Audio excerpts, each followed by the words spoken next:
রাজধানীর উত্তরায় আড়ংয়ের শোরুমে কেনাকাটা করতে গিয়ে ব্যাগ নিয়ে অপ্রীতিকর অভিজ্ঞতার শিকার হয়েছেন ব্রাহ্মণবাড়িয়া 2 আসনের সংসদ সদস্য ব্যারিস্টার রুমিন ফারহানা। শনিবার রাতে উত্তরা জসিমউদ্দিন রোডের শোরুমে মায়ের জন্য কাপড় কিনতে গিয়ে শপিং ব্যাগ না পাওয়ায় ক্ষোভ প্রকাশ করে পণ্য হাতে নিয়ে শোরুম ত্যাগ করেন তিনি। এই ঘটনার একটি ছবি সামাজিক যোগাযোগ মাধ্যমে ছড়িয়ে পড়লে শুরু হয় ব্যাপক আলোচনা সমালোচনা।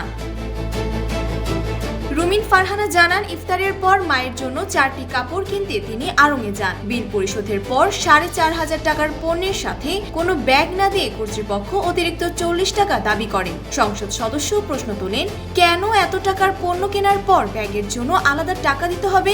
এ নিয়ে বাকবিতণ্ডার এক পর্যায়ে তিনি ব্যাগ ছাড়াই কাপড় হাতে নিয়ে শোরুম থেকে বেরিয়ে আসেন। RICL TMX, যুগের পর যুগ স্থাপনা থাকে মজবুত।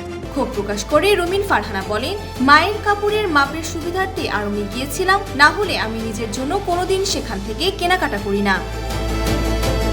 ঘটনাটি নিয়ে তার ব্যক্তিগত সহকারী জাকির হোসেন শুভ ফেসবুকে একটি স্ট্যাটাস দিলে তা দ্রুত ভাইরাল হয়। তিনি লিখেন, পরিবেশ রক্ষার দোহাই দিয়ে গ্রাহকদের উপর নিয়ম চাপিয়ে দেওয়া হলেও বিকল্প ব্যবস্থা রাখা হয়নি।